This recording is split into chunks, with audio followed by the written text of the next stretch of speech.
নমস্কার বন্ধুরা, village food with কল্যাণীতে আপনাদের সবাইকে স্বাগত জানাই। বন্ধুরা, এখন তো শীতকাল, আর শীতকাল মানেই নলেন গুড়। আর সেই নলেন গুড় দিয়ে যদি সন্দেশ বানানো হয় খুব ভালো হয় না?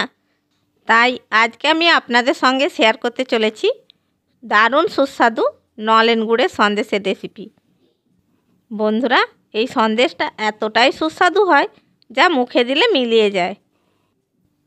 তাই বলছি বন্ধুরা, আপনারাও এই নতুন গুড় দিয়ে শীতের স্পেশাল নলেন গুড়ের সন্দেশ বানিয়ে ফেলুন আর নতুন গুড়ের স্বাদ উপভোগ করুন।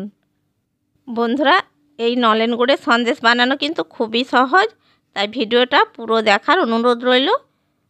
আর বন্ধুরা, ভিডিওটা ভালো লাগলে ছোট্ট করে একটা লাইক, সাবস্ক্রাইব করে দেবেন। তো চলুন বন্ধুরা, আর কথা না বাড়িয়ে কিভাবে একেবারে দোকানের মতো নলেন গুড়ের সন্দেশ বাড়িতেই বানানো যায় সেটা শুরু করা যাক। নলেন গুড়ের সন্দেশ বানানোর জন্য সবার প্রথমে আমি এখানে 1 কাপ ছানা নিয়ে নিচ্ছি। বন্ধুরা, এর আগে আমার জল ভরা তালসাজ সন্দেশের ভিডিওতে আমি কিভাবে ছানা কাটানো হয় সেটা আমি দেখিয়েছি, তাই আমি এই ভিডিওতে ছানা কাটানোর ভিডিওটা আর দেখালাম না। এরপরে এই ছানাকে আমি মিনিট 5 সময় ধরে খুব মসৃণ করে মেখে নেব। ছানা যত মসৃণ করে মাখবেন সন্দেশ তত ভালো হবে, তাই আমি মিনিট 5 সময় ধরে ছানাটাকে এইভাবে মেখে নিচ্ছি।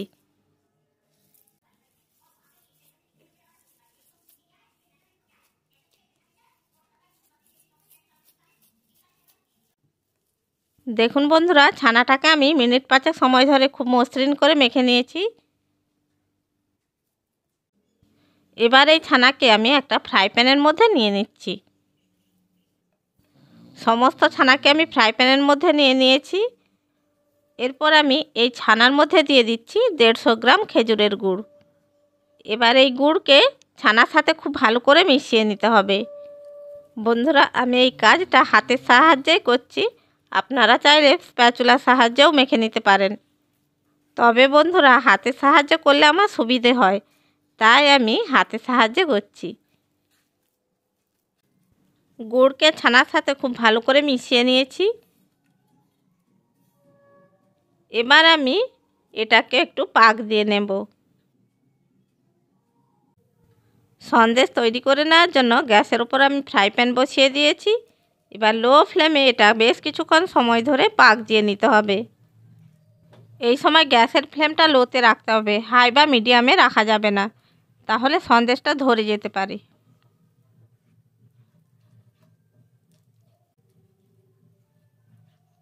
সন্দেশটা পাক দিতে দিতে দেখবেন বন্ধুরা, মিশ্রণটা আগের থেকে অনেকটা নরম হয়ে গেছে। এইভাবে নাড়তে নাড়তে একসময় রস শুকিয়ে যাবে।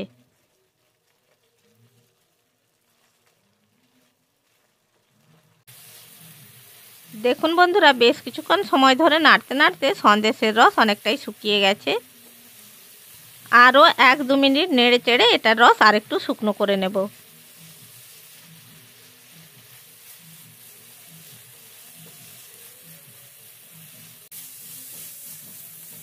বেশ কিছুক্ষণ সময় ধরে নাড়তে নাড়তে দেখুন বন্ধুরা, সন্দেশের রস শুকনো হয়ে গেছে। এর থেকে আর বেশি শুকনো করব না। এবার আমি গ্যাসের ফ্লেমটা বন্ধ করে দিচ্ছি। এরপর আমি সন্দেশটাকে একটি প্লেটের মধ্যে নামিয়ে নেব। সন্দেশের মিশ্রণটাকে আমি একটি প্লেটের মধ্যে নামিয়ে নিয়েছি। এবার এই মিশ্রণটাকে একটা স্প্যাচুলার সাহায্যে একটু ছড়িয়ে নিচ্ছি। সন্দেশের মিশ্রণটাকে একটু ঠান্ডা করে নিতে হবে। তবে বন্ধুরা, পুরোপুরি ঠান্ডা করা যাবে না, হালকা গরম থাকা অবস্থায় মিশ্রণটাকে আরেকটু মেখে নিতে হবে।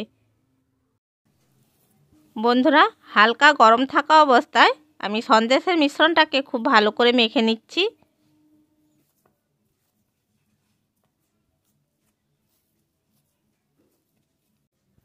দেখুন বন্ধুরা, সন্দেশের মিশ্রণটাকে আমি খুব ভালো করে মেখে নিয়েছি। এবার আমি সন্দেশ গড়ে নেব। সন্দেশ গড়ে নেওয়ার জন্য আমি এই রকম একটা মোল্ড নিয়েছি। এবার আমি এই মোল্ডের মধ্যে ঘি লাগিয়ে নিচ্ছি। বন্ধুরা, মোল্ডের মধ্যে ঘি বা তেল লাগিয়ে নিলে সন্দেশগুলো খুব ভালোভাবে উঠে আসবে। এরপর আমি সন্দেশের ডো থেকে অল্প করে নিয়ে নিচ্ছি। এটাকে হাতের মধ্যে এইভাবে চেপে চেপে গোল করে নিতে হবে। হাতের মধ্যে গোল করে নেওয়ার পর সন্দেশের মোল্ডের উপর আমি এটাকে এইভাবে বসিয়ে দিচ্ছি। এবার একটু চেপে চেপে এটাকে সেট করে নিতে হবে। সন্দেশকে মোল্ডের সাথে সেট করে নিয়েছি। এবার আমি মোল্ড থেকে সন্দেশটাকে বার করে নিচ্ছি। দেখুন বন্ধুরা, কত সহজে একটা সন্দেশ আমাদের তৈরি হয়ে গেছে। এবার আমি এই সন্দেশটাকে একটি প্লেটের মধ্যে রেখে দিচ্ছি। একই রকমভাবে আমি আরেকটা সন্দেশ তৈরি করে দেখাচ্ছি। সন্দেশের ডো থেকে অল্প করে আমি সন্দেশের অংশ নিয়ে নিয়েছি। এবার হাতের মধ্যে চেপে চেপে এটাকে গোল করে নিচ্ছি। এরপর মোল্ডের মধ্যে বসিয়ে হাতের সাহায্যে চেপে এটাকে সেট করে নিচ্ছি।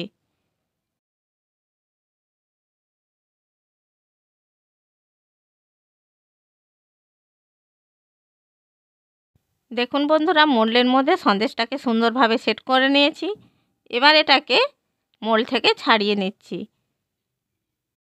আরেকটা সন্দেশ তৈরি করে নিয়েছি, এটাকেও প্লেটের মধ্যে রেখে দিচ্ছি। একই রকম পদ্ধতিতে আমি সমস্ত সন্দেশগুলো গড়ে নিচ্ছি। দেখুন বন্ধুরা, একই রকম পদ্ধতিতে আমি সমস্ত সন্দেশগুলো গড়ে নিয়েছি। তাহলে দেখলেন তো বন্ধুরা, তৈরি হয়ে গেল আমাদের নতুন গুড়ের সন্দেশ। বন্ধুরা, আপনারাও এইভাবে নলেন গুড়ের সন্দেশ বানিয়ে দেখুন। এরপর আমি একটা সন্দেশ ভেঙে দেখাচ্ছি। দেখুন বন্ধুরা, কতটা সফট হয়েছে, একেবারে নরম তুলতুলে, মুখে দিলে মিলিয়ে যাবে। তাহলে বন্ধুরা, আপনারাও এই রকম দারুণ টেস্টি নলেন গুড়ের সন্দেশ বানিয়ে ফেলুন। আশা করি বন্ধুরা, আমার এই নলেন গুড়ের সন্দেশের রেসিপিটা আপনাদের ভালো লেগে থাকবে। সন্দেশের রেসিপিটা যদি ভালো লেগে থাকে তাহলে লাইক করবেন, শেয়ার করবেন আর কমেন্ট বক্সে আপনাদের মূল্যবান মতামত জানাবেন। আর এই রকম আরও নানা রকমের রেসিপি পাওয়ার জন্য আমার চ্যানেলটিকে সাবস্ক্রাইব করে বেল আইকনটি প্রেস করে দেবেন। তাহলে বন্ধুরা, যখনই আমি ভিডিও ছাড়ব নোটিফিকেশানটা সবার আগে আপনার কাছে পৌঁছে যাবে। চ্যানেলে যদি নতুন বন্ধু হয়ে থাকেন, চ্যানেলটিকে সাবস্ক্রাইব করার জন্য অনুরোধ রইল। ভালো থাকবেন, সুস্থ থাকবেন। আবার দেখা হবে অন্য কোনো ভিডিও নিয়ে। ধন্যবাদ।